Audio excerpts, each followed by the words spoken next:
todo el mundo.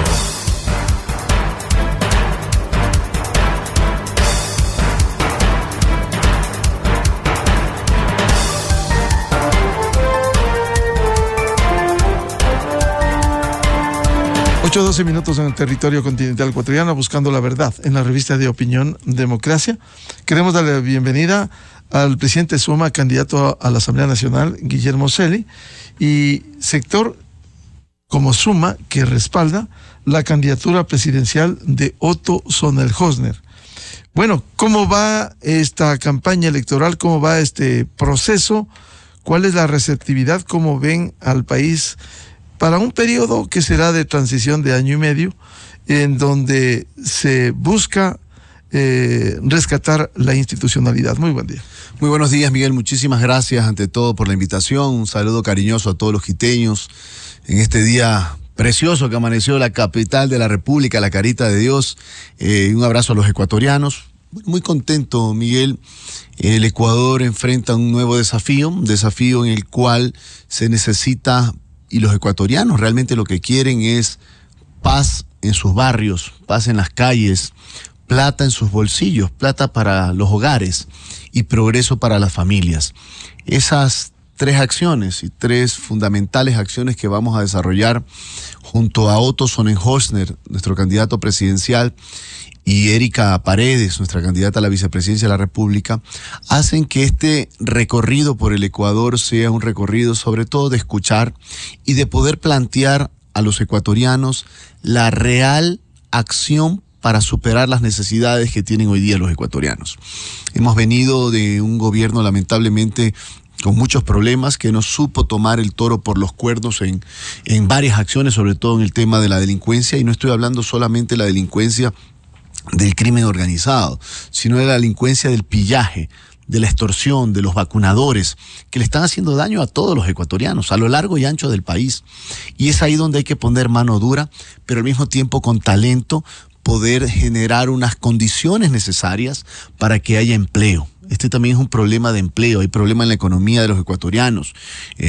Miguel, yo recorro los mercados y no solo lo hago en campaña, lo hago siempre, esa es mi característica, porque si queremos cambiar este Ecuador, lo mejor que podemos hacer es estar cercano a la ciudadanía. La libra de arroz en 50 centavos, sube el precio de la cebolla, sube el precio de la papa. Ahí estaba 70 ya, mira, la libra. 70, yo estuve el fin de semana, el día domingo en el mercado y estaba en 50, 70, se habla ya de una importación importante que van a realizar en materia de arroz para estabilizar el precio. Y no viene todavía el fenómeno del Niño. Comentaba hace momentos con un amigo que aquí veo un veranillo efectivo en la capital y en la sierra como tal, pero en la costa sigue lloviendo. No para de llover. Se habla de que el fenómeno del Niño será un fenómeno del Niño fuerte, potente, y eso realmente nos preocupa, que el gobierno todavía no tome acciones. Nosotros desde la campaña, Otto ha formado un equipo que es la unidad del fenómeno del Niño. Aquí hay que tomar acciones urgentes de hacer desasolve de canales, desasolve de ríos, limpieza de alcantarillas, arreglo a la vialidad del país que está muy golpeada, planes de contingencia con albergues preparados porque se va a dar lamentablemente la creciente de ríos, sobre todo en la costa ecuatoriana que genera el 80% de las exportaciones no petroleras del país. Y eso es una preocupación latente que hay que tomar acciones inmediatas para evitar lo que puede ser terrible. Precisamente uno de los desafíos será el golpe por el fenómeno del Niño. ¿Cómo piensa Otto Sonnenhösner enfrentar este fenómeno que uno no puede dimensionar el impacto? Bueno, sobre todo estar preparados. Nosotros en la campaña, y justamente Otto ha tomado acciones inmediatas para poder preparar y estar listos una vez que asuma el gobierno. Esto significa algo que ya es importante. Otto le ha puesto el pecho a los problemas y en los momentos más difíciles. A Otto le tocó enfrentar la peor pandemia que ha sufrido la humanidad, no solamente el país, la humanidad como tal. Y mientras todos y algunos estaban escondidos en sus casas, en sus oficinas, a él le tocó enfrentar el fenómeno de la pandemia terrible del COVID y estar en los hospitales, ver que haya medicinas a la gente, recorrer las comunidades, recorrer los barrios y dar alicientes, no solamente de entender una mano de solidaridad, sino acciones concretas que permitieron en aquel momento ayudar a los ecuatorianos, y eso fue fundamental. Ahora justamente tenemos a quien enfrentó la peor pandemia del país, quien va a enfrentar un fenómeno del Niño que no sabemos las magnitudes. Dios quiera que no sea tan potente como algunos piensan o algunos vaticinan, y que él pueda tomar estas acciones necesarias para tener preparadas las acciones que permitan mitigar los efectos del fenómeno del Niño. Otros temas vinculados con el económico, ¿cómo piensa afrontar Otto Sonnenhösner y cómo piensa la Asamblea Nacional de llegar a usted a liderar el bloque, dar gobernabilidad y encontrar soluciones, que es lo que más claman los ecuatorianos? Mira, Miguel, lo más importante es llevar una agenda legislativa muy clara, muy seria, que vaya de la mano con el plan de gobierno de Otto en este caso, y darle talento y adecentar a la Asamblea Nacional. ¿Por qué la Asamblea Nacional fue cesada por un gobierno con el 9%, una asamblea del 4% que estaba por la pata de los caballos? Porque fue una asamblea que lo único que se dedicó fue a pedir prebendas para ellos, para sus familiares, a pedir acciones que solo beneficiaban a ellos y a no plantear los grandes desafíos y las grandes normas y leyes que permitan salir del momento duro del país. Y hubo otra equivocación terrible del gobierno. El gobierno pensó que poniendo algún arlequín o algún títere era muy fácil gobernar a la Asamblea Nacional. Y eso fue todo lo contrario. Cuando tú pones de presidente de la Asamblea Nacional a un fácil titiretero o títere del gobierno, lo que termina haciendo es que esa asamblea pierde liderazgo, pierde norte, no tiene agenda legislativa y más bien te boicotea tus buenas acciones que puedes tener como gobierno en la legislatura. Eso hay que cambiarlo. Nosotros en Actuemos, que es la alianza que hemos conformado con Otto, tenemos una agenda legislativa clara, sobre todo por temas de seguridad que son fundamentales para el país. Y eso significa que hay que ir a modular algunas normas que permitan fortalecer la seguridad. Hay que tomar acciones concretas también en la función judicial. Vemos y veo con una positivismo lo que ha hecho la Corte Constitucional, que ratificó el prevaricato para aquellos jueces que en acciones de protección o acciones de habeas corpus liberan a delincuentes que lo único que hacen es generar zozobra y terror en la ciudadanía.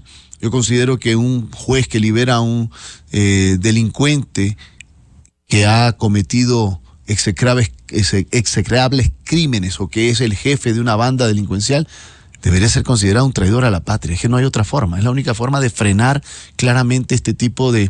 Pero hay jueces que siguen en su puesto. ¿Usted sería partidaria de llegar a la Asamblea Nacional, juicio político, a estos señores del Consejo de la Judicatura? Bueno, ese es uno de los temas que hay que fiscalizar firmemente, establecer cuáles han sido los accionares del Consejo de la Judicatura. Con Otto se ha planteado también la necesidad de que hayan jueces que puedan telemáticamente llevar adelante las causas, inclusive estando fuera del país, para garantizar la seguridad de ellos y de sus familias. Mira lo que estoy diciendo, Miguel, esto es muy importante, porque también hay un tema de falta de seguridad para jueces, sobre todo en el área penal, y fiscales también, que se dedican a llevar la vindicta pública, y es un tema que se debe de tratar. Otro tema que es muy importante que nosotros vamos a llevar como agenda legislativa es empezar a pensar en la creación de una ley que fomente el empleo joven, una ley que genere ese empleo joven, que al joven siempre le piden experiencia previa que no la tiene. Entonces, ¿cómo ese círculo vicioso lo cortamos? Una de las formas de cortar ese círculo vicioso es con una ley del empleo joven que permita incentivar al sector privado cuando contrata un número mayor a 10 jóvenes menores de 29 años, por ejemplo, para que puedan ser parte de su equipo de trabajo en las empresas del país, en el sector privado. Esto creo que es positivo, porque ahí también hay un problema de falta de empleo y que definitivamente es caldo de cultivo para que jóvenes caigan lamentablemente en las garras de la delincuencia. Pero también hay que ir a una profunda reforma educativa. El país necesita urgentemente fortalecer los principios y valores de nuestra nación, la transparencia, la honestidad, el trabajo esforzado para salir adelante. Son acciones que se deben de tomar de inmediato y no podemos pasarla de agache. Yo considero que este es un proceso no de inmediato, pero es un proceso de mediano plazo que hay que iniciarlo cuanto antes y Otto está decidido en hacerlo. Y la reforma laboral, la reforma al Seguro Social, que son cuentas pendientes por años en el país. Yo considero que es un tema que hay que empezarlo a debatir. No se puede dejar de lado temas que son fundamentales y una reforma laboral que incentive el empleo. Justamente parte de la reforma laboral es el empleo joven, como te estoy diciendo hasta hace unos momentos. Y también debatir acciones que permitan que exista una detonación real de la masificación del trabajo para la gente, pero al mismo tiempo precautelando los derechos adquiridos de los trabajadores que hoy día ellos gozan de esos derechos ya por mandato constitucional y legal. ¿Piensan dar ese soporte desde la Asamblea Nacional de manera urgente, como se requiere, para el emprendimiento, para abrir plazas de trabajo? Mira, completamente, Miguel. Cuando se llega a la legislatura con una agenda legislativa clara y cuando un gobierno, como lo está planteando Otto Sonnenholzner, con una propuesta seria, clara para el Ecuador, las cosas caminan. Y te habla que en el 2017 al 2021 fue legislador. Y el bloque legislativo que como coordinador de bancada lo hice, aprobamos 10 leyes, 10 legisladores. No teníamos 40, sino 10 legisladores, aprobamos 10 leyes. Y quiero referirme a dos rápidamente. La una, la ley de los polos de desarrollo económico, de la cual soy su autor, que ha generado muchísimos puestos de empleo. Aquí mismo en la provincia de Pichincha, en Rumiñahui, se creó la industria del Tetra Pak, donde se unieron varias empresas para generar empleo. Creo que generaron cerca de 800 o 700 puestos nuevos de empleo para este tipo de industria a través de incentivos tributarios. En la costa se creó un nuevo polo de desarrollo económico allá en Lomas de Sargentillo, donde se incorporó la centro de distribución nacional de una gran cadena de alimentos en el país que está generando 3.000 nuevos puestos de empleo. Y qué hablar del sector turístico, que también se benefició de aquello. Cuando se tiene la convicción, cuando se sabe escuchar y cuando hay la determinación de generar leyes por el empleo, tú lo puedes hacer. Definitivamente que se lo puede hacer. Y segunda, una ley que fue y que está aprobada, importantísima, para ayudar también a los jóvenes a sacarlos de los vicios y masificar el deporte. La ley de la doble deducibilidad del impuesto a la renta cuando el sector privado invierte en las escuelas formativas de fútbol, de básquet y de diferentes deportes. Ahora queremos ampliar esa ley para temas de carácter cultural, para arte, para la cultura, para la poesía. Eso es importante. El joven hay que tenerlo ocupado, hay que ayudarlo a que pueda desarrollar sus potencialidades en el arte y en el deporte y obviamente de la mano de una gran reforma educativa. ¿Qué se puede hacer en año y medio en un gobierno de transición? Incluso en un año ya estaremos en el proceso electoral luego de la posesión del nuevo presidente. De llegar Otto Sonnenholzner, ¿cómo piensa desarrollar con las urgencias del caso un gobierno de transición? Miguel, no hay tiempo que perder. Me parece que son posiciones extremadamente individualistas e irresponsables aquellos que dicen que este será un gobierno de apenas 1 año o 6 meses. Pero es que el Ecuador no puede esperar un día. Hay que actuar inmediatamente. El gobierno que se viene va a permitir proyectar al Ecuador para la próxima década, definitivamente, porque hay acciones de tomar inmediatamente en materia de seguridad, en materia de generación de empleo, en materia de salud. Y mira la potencialidad que tenemos en el binomio presidencial con Erika Paredes, una mujer que ha trabajado muchísimo para poder adecentar y transparentar las compras públicas, ahorrándole cientos de millones de dólares a muchos países del continente para generar contundencia en la compra pública y que esos valores que se ahorran significan para comprar más y atender otros sectores como el sector salud, el sector educación. Esas son acciones que están listas para tomarse. Y aquí yo quiero mandar un mensaje muy claro a todos los radioescuchas y los internautas. Lo que se está jugando en la próxima elección, que será la primera vuelta el 20 de marzo y la segunda vuelta... 20 de agosto y la segunda vuelta el 15 de octubre, se está jugando algo muy, pero muy importante. Es la próxima década del país. No nos podemos equivocar. Por eso, Miguel, estamos con muchísimo alegría recorriendo el país, siendo muy propositivos. Hay muchísimas potencialidades en el Ecuador. Los ecuatorianos están haciendo su tarea en muchísimos sectores, lo están haciendo bien. Y hay mucho que proyectar positivamente el Ecuador. No solamente tenemos los problemas de delincuencia, hay que cambiar esa lógica lógica que hoy día vive el país y potencializar hacia lo positivo que sí tiene el Ecuador. El tema de seguridad, ¿cómo piensa afrontar Otto Sonnenhösner no solo los hechos, esta delincuencia organizada, el narcotráfico, sino también acometer las causas de esa delincuencia? Precisamente, primero lo ha dicho con claridad Otto, si un gobierno no es capaz siquiera de poner orden en las cárceles, ¿qué puede hacer en lo que pasa en los barrios? Se necesita crear barrios seguros en el Ecuador, pero para eso se necesita primero controlar bien las cárceles y los criminales que están en ellas. Se habla, y lo ha dicho Otto con claridad, que hay cerca de 3.000 presos de peligrosidad. Para eso él está planteando la creación de 3 cárceles en alianzas público-privadas que permitan dividir en cárceles de 1.000 reos, que dividan a esta gente de alta peligrosidad con toda una tecnología, inhibidores de señal y con todos aquellos escáneres que son necesarios para poder aislar a esta gente que siembra el terror y que no siga operando desde las cárceles. Y las causas, como tú me decías, ¿qué hacer? Es ahí la potencialización en materia de educación, en materia de generación de empleo, que es un proceso a mediano y largo plazo que hay que empezarlo cuanto antes. Esas acciones, con el apoyo a los cerca de 47.000 hombres en armas que tenemos en la Policía Nacional, y yo me alegro de decirte, a ti, Miguel, y a todos los ecuatorianos, que fui uno de los legisladores en el 2017 que propuso y aprobó que cuando un policía en el uso progresivo de la fuerza utiliza su arma para defender la vida de los ecuatorianos, defender su vida, el Estado ecuatoriano tiene que garantizarle un abogado para poder salir adelante de los procesos penales que se le vienen.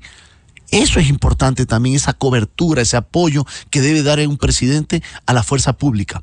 Y segundo, también fue aprobado en su momento la eliminación de la puerta giratoria o carrusel, que un delincuente entraba a la cárcel cuando delinquía, salía con medida sustitutiva, volvía a cometer un delito, volvía a entrar, volvía a salir. Eso fue eliminado y eso hay que hacer fiscalización y seguimiento a que la función judicial, a que los jueces cumplan con esa disposición de carácter legal. Claro, pero más allá de esas disposiciones vigentes, lastimosamente hay esa actuación vergonzosa de jueces. No son todos, pero hay jueces que devuelven derechos políticos a un condenado, a un sentenciado. Otro juez esta semana dice que no pasó nada con los helicópteros Drup, se cayeron 4, murieron 3 personas, no fue aprobado con las bases técnicas ese momento y no pasa nada. Mira, Miguel, hay 2 cosas que son importantes y para eso también está la legislatura, para fiscalizar. La primera es que hay que hacer seguimientos en las actuaciones de aquellos jueces. ¿Cuál ha sido el final que ha tomado con los sumarios administrativos y las acciones de carácter administrativas asumidas por parte del Consejo de la Judicatura con esos malos jueces? Segundo, hay las instancias. No lo ha hecho en casos como el de juez de Yaguachi o el juez nacional de aquí. No ha hecho. No solamente, ojo, no solamente son las acciones administrativas, sino ha puesto las acciones penales por prevaricato en aquellos jueces que han cometido delitos al actuar en contra de ley expresa. Y en el caso, en los otros casos, como tú habías señalado, hay que analizar cuál ha sido la siguiente instancia, porque recién se está evacuando una primera instancia en el caso de los helicópteros, que tiene que ir a una segunda instancia donde se deben de tomar decisiones y eso hay que estar firmemente, ojo al Cristo, como digo yo. Sí. ¿Optimistas en esta campaña? Mira, muy contentos del cariño de los ecuatorianos, contentos de hacer nuestro recorrido por todo el país, sabiendo escuchar, llegando a los sectores más recónditos del Ecuador y sobre todo, sí, satisfechos por esa compenetración, el saber conectar con la gente que hasta el momento se viene dando. Falta un poco más de mes y medio para la primera vuelta el 20 de agosto y seguiremos nosotros en este accionar que es llevar nuestra propuesta positiva. Nosotros somos una campaña, una alianza, actuemos de mucha proposición. En esa línea siempre nos van a encontrar. El candidato a la Asamblea Nacional, ex asambleísta Guillermo Celi, por la alianza Actuemos, que respalda la candidatura presidencial de Otto Sonnenhösner. Muchas gracias a Guillermo, su presencia aquí. Muchas gracias a ti, Miguel, mi abrazo cariñoso. Vamos con fe, con esperanza y con valentía a transformar positivamente el Ecuador. 8:31 minutos en el territorio continental ecuatoriano, pausa publicitaria, buscando la verdad, ya volvemos con el tema fiscalización al Metro de Quito. Invitados los concejales Emilio Uzcategui y Michael Aulestia y el coordinador de la Comisión Anticorrupción, doctor Germán Rodas.